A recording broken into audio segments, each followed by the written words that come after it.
नाज़रीन, सिंध में कणक के फसल की पोखाई पुजाणी ते पहुती है। कणक पची तैयार थियण सां सवे नौजवान रोज़गार से लगी वञनि था। कणक के अटे में बिस्किट, केक, कश, डबल रोटी वगैरह तैयार थियनि था। आबादगार हारिन पारां एग्रीकल्चर रिसर्च तरफां वॾे वक़्त खां का भी कणक की नई जिन्स तैयार न कई वई है। आबादगारनि मुतालबो कियो आहे त फौरी तौर ते नयूं जिन्सूं तैयार कयूं वञनि। उन हवाले से पेश आहे टंडोजा मां अज़हर लोची की हीअ रिपोर्ट।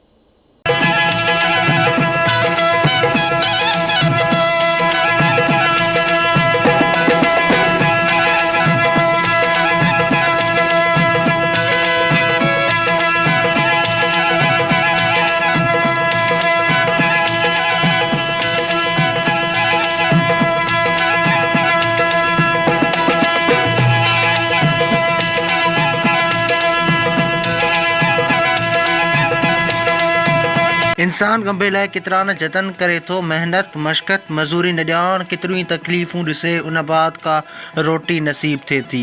काइनात जे वजूद में अचण खां अॻु कणक जे दाणे जो वजूद तस्वर में अचे थो। उहा कणक केतिरनि ई ज़माननि जा सफ़र करे 21वीं सदी में अचे थी। अॼु जो आदम बुख ऐं बदहाली खां बचण लाइ कणक ते तहक़ीक़ ऐं कूंजला लाइ करे दर खोले थो।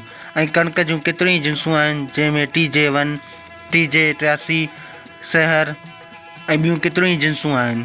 कणक जी पोखाई जो सिलसिलो बि पुॼाणी ते पहुतो आहे।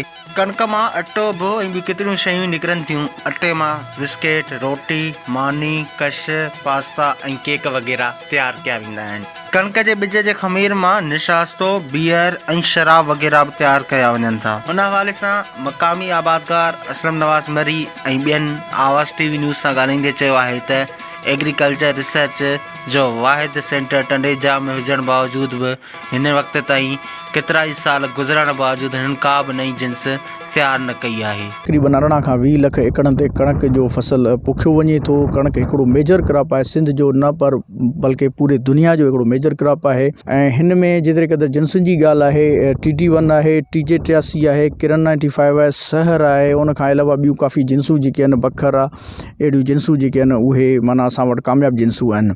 ऐं हिन में जेतिरे क़दुरु तव्हां एवरेज जी ॻाल्हि कई आहे, असां वटि ज़मीन जे हिसाब सां किथे 50 मण फी एकड़ पैदावार लहे थी, किथे 55-60 मण ताईं बचे थी। उन खां अलावा 40 मण, मगर फी एकड़ जो जेको एवरेज यील्ड आहे असांजी सिंध जो तक़रीबन 14 मण 15 मण एवरेज यील्ड आहे। ऐं कणक जेको आहे सो असां वटि नवंबर जी 15 खां पोइ पोखियो वञे थो।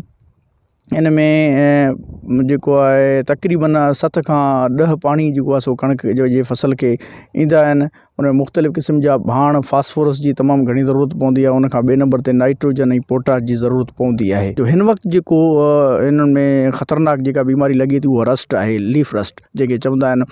उहो हिन जी कानी खे मुतासिर करे थी ऐं उन सां जेको आहे सो पैदावार बि घटिजे थो। ऐं कणक जेका आहे कणक जी जेका कानी आहे उहा कमज़ोर थी किरे थी। सरकार जेका आहे सा हिकिड़ो पंहिंजो टारगेट हर साल रखंदी आहे 14 लख टन जो, या मिसाल हिकिड़ो उन खां वधीक जो, मगर ओतिरी ख़रीदारी न करे सघंदी आहे। उनजो हिकिड़ो मेन रीज़न इहो आहे जो कणक जो जेको अघु आहे, इमदादी अघु आहे, उहो घटि रखियो थो वञे। आम लोकल मार्केट में वापारी जेके आहिनि उहे 100 रुपया या 150 रुपया फी मण ते वधीक ॾेई कणक ज़ख़ीरो था कनि। ज़ख़ीरो करण खां पोइ कणक जेका आहे सा उहा वापारियुनि जे हथ में अचे थी। आबादकार खां उहा कणक निकिरी थी वञे। उन खां पोइ जेके ज़ख़ीरो अंदोज़ आहिनि, ज़ख़ीरा अंदोज़ ब्लैक ते कणक विकिरो करे ऐं सरकार जो जेको जेका कणक ख़रीद कंदी आहे उहो गोदामनि में रखंदी आहे। उन जी नाक़स कारकर्दगियुनि जे करे, नाक़स पॉलिसियुनि जे करे, नाक़स जेको मैनेजमेंट आहे उन जे करे उहा कणक उते ई ख़राबु थिए थी। मूंखे त यादि कोन्हे को रिसेंटली हिननि का नई जिन्स जेका आहे सा उहा तैयार कई हुजे। रिसर्च वारनि, रिसर्च जो कमु आहे जिन्सूं पैदा करणु, तैयार करणु। का नई जिन्स हींअर कमु नथो थिए। ऐं उन खां अलावा जेकॾहिं कमु थिए थो, हिकिड़ी का अधु वैरायटी ठहे बि थी, उनजी मल्टीप्लिकेशन सीड कॉर्पोरेशन जो कमु आहे, उहो मल्टीप्लिकेशन नथो थिए। सीड कॉर्पोरेशन मुकमल तबाह थी चुको आहे। 83 आहे, बखर आहे, पाछाड़ियूं जिन्सूं आहिनि जेके बि असां हिते पोखींदा आहियूं। बीमारी जे हिसाब सां जेके उन में गाह वग़ैरह थिए थो त कणक उन में एवरेज वग़ैरह थोड़ी घटिजे थी, उन में दवाऊं वग़ैरह लॻनि थियूं। त उन हिसाब सां जेके एवरेज जे हिसाब सां पाछाड़ियूं जिन्सूं जेके आहिनि, या टंडेजाम TJ83 आहे, या अहिड़ियूं जिन्सूं आहिनि उहे पोखींदा आहिनि मौसम जे हिसाब सां। असां पहिरीं हार्बर ॾींदा आहियूं, बनी खे ठाहींदा आहियूं। उन खां पोइ हिकिड़ी उते खिरे ते पोखिबी आहे, हिकिड़ी गुड़ बि कंदा आहियूं। ॿ टे क़िस्मनि जी पोखियूं थींदियूं। ज़रूरतनि ॻाल्हि जी आहे त ज़राअत खाते खे घुर्जे त सिंध जे आबादगारनि सां नाइंसाफ़ियूं ख़तमु कयूं वञनि ऐं सिंध जे वाहिद ज़रई तहक़ीक़ी इदारे एग्रीकल्चर रिसर्च ख़िलाफ़ु कार्रवाई करे खेसि नयूं जिन्सूं मुतारिफ़ करायूं वञनि। कैमरामैन गुलाम मुर्तज़ा मंगसी सां गॾु अज़हर लोची, आवाज़ TV न्यूज़, टंडो जाम।